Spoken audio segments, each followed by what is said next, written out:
जय मसीह की प्यारे भाइयों बहनों, आज मैं आपको बताने जा रहा हूं क्रिश्चियंस क्यों इस्राएल का साथ देते हैं। जो अभी वर्तमान सिनेरियो चल रहा है वर्ल्ड का और वहां मिडिल ईस्ट में युद्ध चल रहा है, तो उसमें आप देखेंगे क्रिश्चियंस इस्राएल के साथ खड़े हो जाते हैं। क्यों?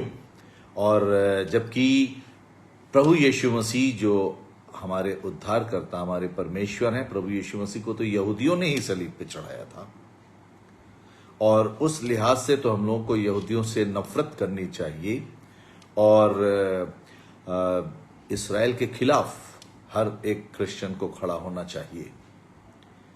लेकिन क्यों वो इस्राएल के साथ खड़े हो जाते हैं, तो ये जानने का एक विषय है और मैं इसी को बहुत शॉर्ट में थोड़े से समय में आपके सामने रख रहा हूं। और देखिए वो ये है पवित्र बाइबल में जो ओल्ड टेस्टमेंट है उसमें बाकायदा परमेश्वर ने एक कौम को चुना।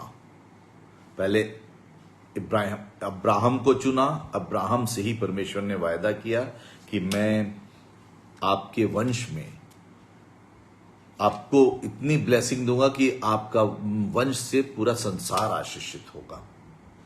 परमेश्वर ने चुना, उनको बुलाया। वो हारान में रहते थे, उनसे कहा आइए अपनी पत्नी को लेके। और उनकी पत्नी इब्राहिम की सारा थी, सारा।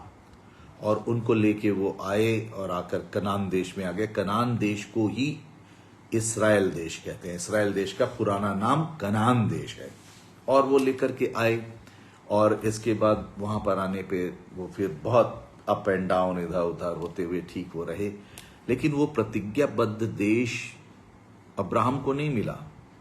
अब्राहम ये जानते थे मेरे वंशजों को मिलेगा। और परमेश्वर ने एक दर्शन में दिखाया था कि तुम्हारे वंशज पहले 400 साल मिस्र देश में फिरौन की गुलामी में होंगे और फिर वो वहां से छूटेंगे और वो जो हैं वो कनान देश में जाकर के बसेंगे। उनको मूसा जो मोजेस हैं, प्रॉफिट मूसा, वो ले जाके उनको बसाएंगे और इस तरह से वो वहां पर रहेंगे। और ये हुआ कालांतर में, समय के साथ साथ साथ साथ होता चला गया। परमेश्वर ने जो प्रतिज्ञा की थी इब्राहिम और सारा से, इजहाक उत्पन्न हुए और परमेश्वर का वायदा इन्हीं के साथ था। इजहाक उत्पन्न हुए और आप जानते हैं कि इब्राहिम की पत्नी जो सारा थी, उन्होंने हड़बड़ी में, जल्दीबाजी में कि हम वृद्ध हो गए, में संतान नहीं हो रही है, इसलिए मेरी जो दासी है, जो मेरी सेविका है मिस्र की रहने वाली, उसको मैं पत्नी के रूप में दे दूं। उन्होंने पत्नी के रूप में दे दिया। उसका नाम हागार था, यानी हाजिरा था। हाजिरा के द्वारा अब्राहम से एक संतान उत्पन्न हुई जिसका नाम इश्माइल था। इश्माइल का मतलब ईश्वर सुनने वाला। और इसके बाद परमेश्वर ने, क्योंकि उसमें भी, इश्माइल में भी ये इब्राहिम का वंश अंश था ना, इसलिए परमेश्वर ने उनको भी बरकत दिया और ये कहा तुम लोग संख्या में खूब बढ़ोगे। वो संख्या में बढ़े और बाद में आप जानते हैं कि वो बढ़ते बढ़ते बढ़ते बाद में जब प्रभु यीशु मसीह इस दुनिया में पैदा हुए, प्रभु यीशु मसीह के भी 571 साल बाद प्रॉफिट मोहम्मद पैदा हुए। उसके बाद इस्लाम धर्म आया और तब जितने इस्माइल के जो वंशज थे उन्होंने इस्लाम धर्म को ग्रहण किया, तो वो लोग फिर इस्लाम में आ गए। लेकिन जो इब्राहिम और सारा के द्वारा संतान उत्पन्न हुई, जिससे गॉड ने प्रॉमिस किया था, वो थे, उनसे जो पुत्र उत्पन्न हुआ उनका नाम आइजक यानी इजहाक था। इजहाक से याकूब पैदा हुए। याकूब से भी परमेश्वर वायदा करते थे कि मैं एक जगह, ये जो कनान है, इसकी प्रॉमिस कर रहा हूं। इसलिए इसराइल का एक नाम और भी है, प्रॉमिस्ड लैंड। प्रॉमिस्ड लैंड बोलते हैं। गॉड ने प्रॉमिस किया, किसी इंसान ने प्रॉमिस नहीं किया। आसमान, सूरज, चांद, सितारे, गैलेक्सीज, तमाम यूनिवर्स को बनाने वाले परमेश्वर ने इब्राहिम से प्रतिज्ञा की कि इब्राहिम, आपके और सारा के द्वारा जो संतान उत्पन्न होगी, उनसे और उनके वंश में जो आगे बढ़ेंगे, इसहाक होंगे उनके बेटे याकूब होंगे, याकूब के 12 बेटे होंगे, उनसे 12 ट्राइब्स बनेंगे इस्राएल के, और वो जो हैं इस्राएल के वारिस होंगे। और परमेश्वर ने उनको दिया।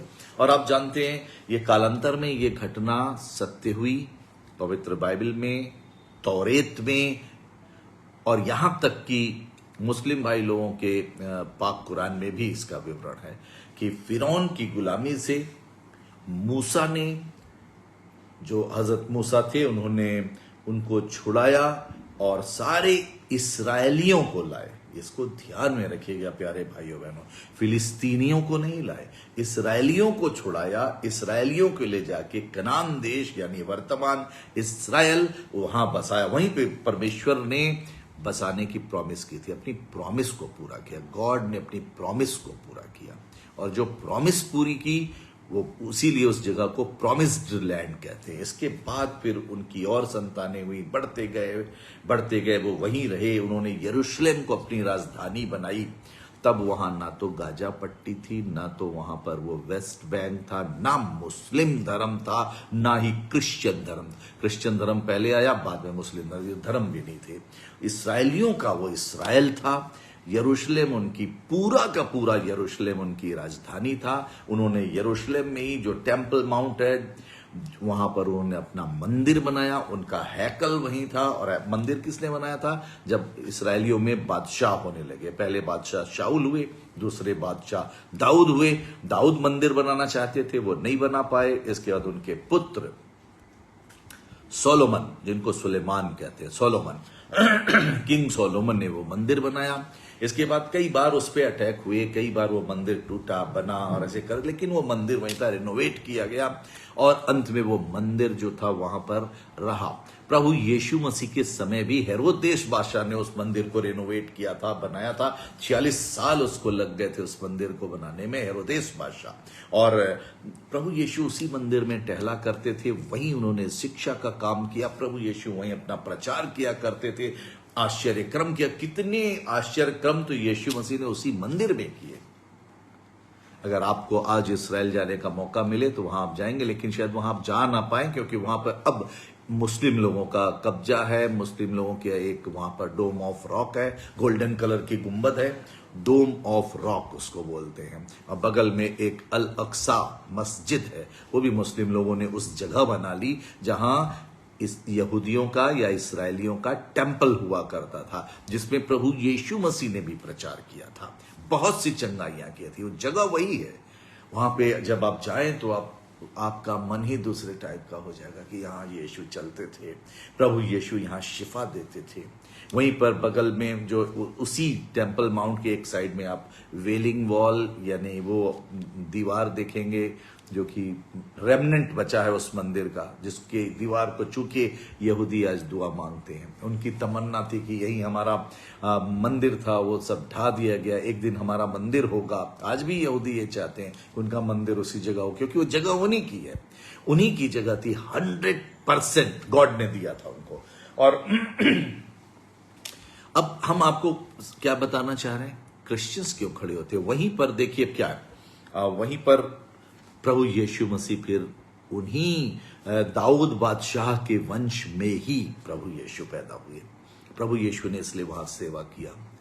तो जो इब्राहिम, सारा और अब्राहम, उनसे जो आइजक उत्पन्न हुए, आइजक से जेकब उत्पन्न हुए यानी याकूब उत्पन्न हुए, और इसके बाद वो चले और उनका वंश चला। फिर पहला राजा जो था उनका वो शाऊल बना, दूसरा राजा किंग डेविड बने। ये सब यहूदी थे, मुस्लिम नहीं थे, इस्लामी नहीं थे, तो इस्लाम धर्म नहीं आया था। कंफ्यूज नहीं होना।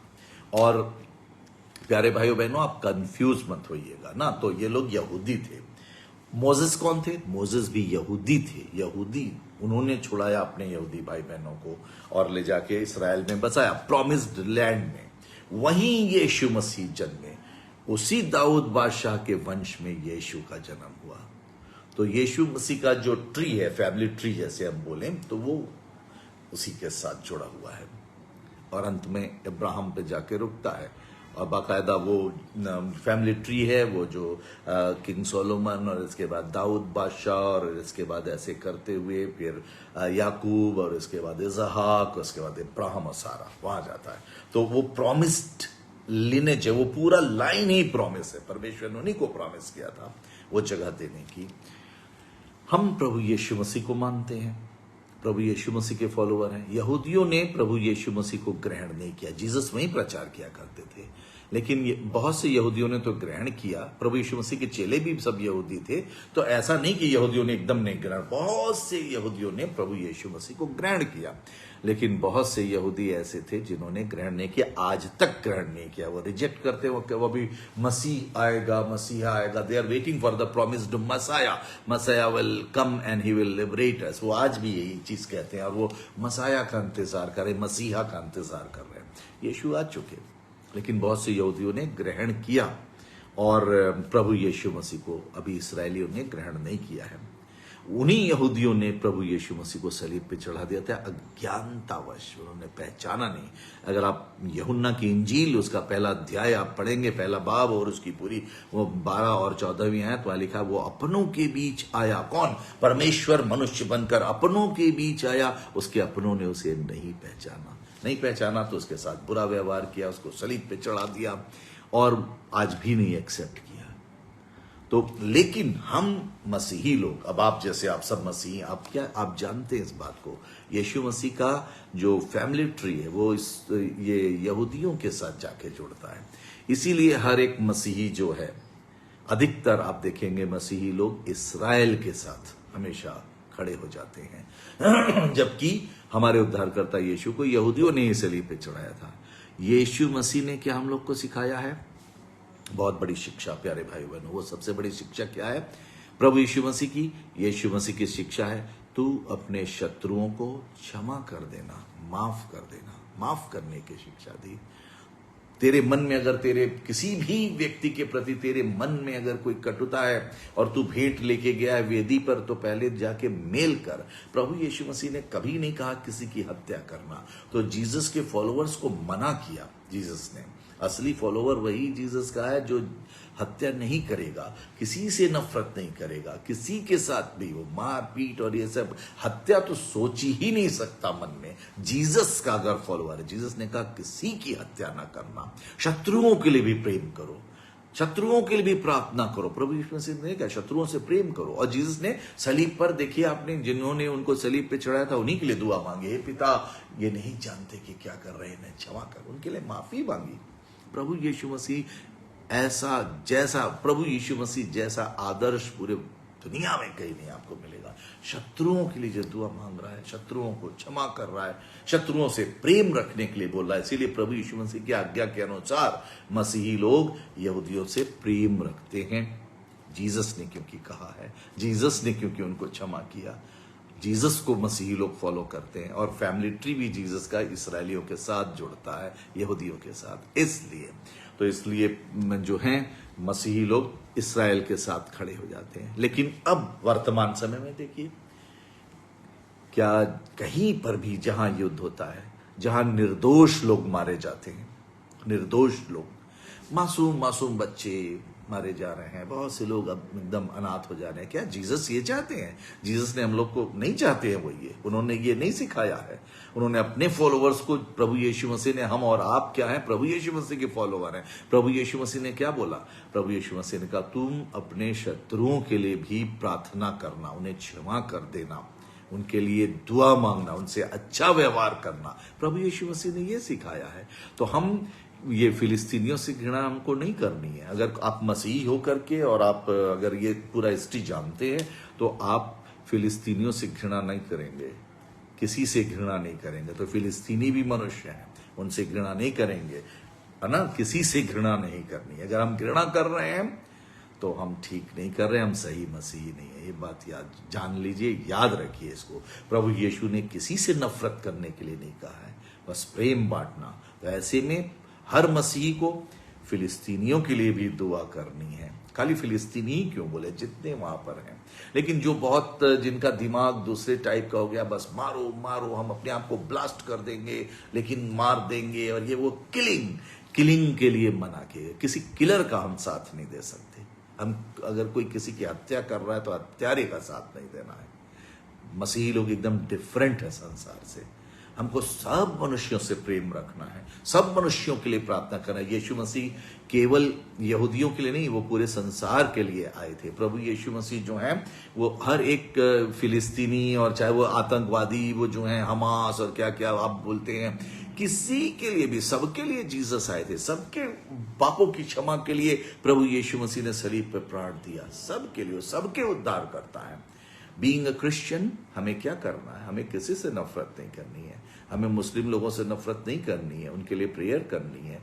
हमें किसी से भी, चाहे वो पैलेस्टीनियन है चाहे यहूदी हैं, यहूदियों के लिए भी प्रेयर करनी है, फिलिस्तीनियों के लिए भी प्रेयर करनी है, अपने देश में हर एक मुस्लिम भाइयों के लिए प्रेयर करनी है, हर एक हिंदू भाई के लिए प्रेयर करनी है। सब मनुष्य है और परमेश्वर के बना, हर दूसरा मनुष्य, कोई भी जाति का, उनको जाति देखनी ही नहीं है, चाहे वो हिंदू है, मुस्लिम है, सिख है, कोई भी जाति का, जितनी जातियां दुनिया में, वो परमेश्वर का बनाया हुआ है। बस हमको ये देखना है सामने वाला व्यक्ति परमेश्वर का बनाया हुआ है, और परमेश्वर के पुत्र यीशु ने अपना प्राण उसके उद्धार के लिए दिया है, उसके पापों की क्षमा के लिए दिया है।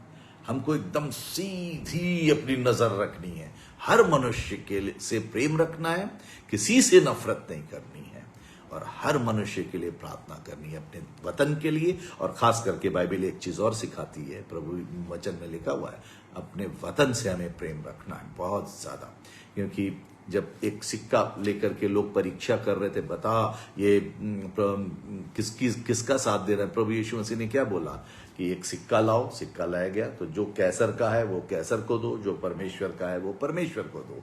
जिसका मतलब ये है, हम अपने सरकार के अधीन हैं, जो जिस सरकार के अधीन हम हैं, सरकार के लिए प्रेयर करें, तमाम सरकारी अधिकारियों के लिए प्रेयर करें, उन सभी के लिए प्रेयर करें जो किसी अधिकार पर हैं, सबके लिए प्रेयर मांगनी है। अगर गलत है तो उसके लिए अच्छी राह मांगनी है, परमेश्वर सही राह लाइए, सही राह पे चलाइए, ये दुआ मांगनी है। बहुत अच्छा मन रखना है, हम लोग अंत के दिनों में हैं और हम लोग को सही मन रखना है और प्रेयर करनी है। किसी भी हिंदू से नफरत नहीं करनी है, यीशु मसीह की शिक्षा नहीं है।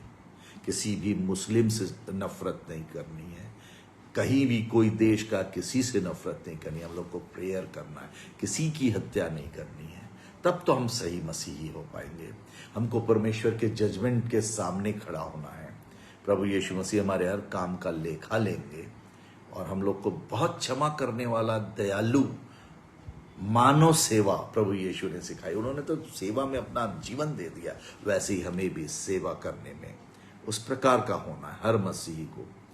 अगर हम नहीं कर पा रहे हैं तो जितना हम कर पाए, प्रेयर तो कर सकते हैं, दिल तो अपना सही रख सकते हैं, मन तो अपना सही रखते हैं। नफरत की कहीं जगह नहीं मसीही के लिए, यीशु मसीह ने नहीं सिखाया। सबके लिए प्यार, क्षमा और उद्धार है प्रभु यीशु मसीह का, तो इसको याद रखें। और क्रिश्चियंस क्यों खड़े हो जाते हैं? इसी कारण से कि यीशु ने अपने शत्रुओं को क्षमा करके, यहूदियों को क्षमा करके उनके लिए प्रार्थना किया। और जीसस का फैमिली ट्री उधरी से होके जाता है। प्रॉमिस्ड लैंड जो है इसराइलियों का, प्रॉमिस्ड रेस जो है इसराइली, वहां यहूदी और इस तरह से अब्राहम तक। तो प्यारे भाइयों, मैं सोचता हूं अब क्लियर हो गया होगा, और हमें तो यीशु मसीह की आज्ञाओं का पालन करना है और उनके वचन पर चलना है। परमेश्वर आपको भी ऐसी सामर्थ्य दे कि प्रभु यीशु मसीह की आज्ञा का पालन करें, जहां नफरत नहीं है, कि शत्रुओं को भी क्षमा कर दे, उनसे भी प्रेम रख, उनके लिए भी प्रेयर कर। कठिन काम है बहुत, लेकिन करना है। प्रभु यीशु मसीह की आज्ञा पालन करनी है। परमेश्वर आप सबको बड़ी आशीष दे, आमीन। एक छोटी सी दुआ करेंगे हम। हमारे प्यारे पिता परमेश्वर, हमें बनाने वाले, हम आपका धन्यवाद करते हैं परमेश्वर कि आपने अपना वचन हमें दिया है। प्रभु यीशु, आपने अपनी आज्ञा हमें दी है, और आपकी आज्ञा ये, तुम अपने शत्रुओं से भी प्रेम करो, उनके लिए भी प्रेयर करो। आपने हमें नफरत करना नहीं सिखाया, हत्या की तो बात ही छोड़ दीजिए। परमेश्वर, आपने कहा तू किसी की हत्या ना करना। परमेश्वर पिता, हम लोग एक अच्छे मनुष्य बनकर इस संसार में आपका प्रेम, यीशु आपका प्रेम, आपकी दया, आपकी क्षमा, उसका प्रसार कर सके, उसे फैला सके। परमेश्वर, एक आदर्श जीवन जी सके जहां नफरत की कोई जगह नहीं है। परमेश्वर, आपकी आज्ञा का पालन कर सके। हमारी विनती सुनने के लिए हम धन्यवाद करते हैं। वर दीजिए हर एक मसीह अपने विश्वास में बना रहे, आपके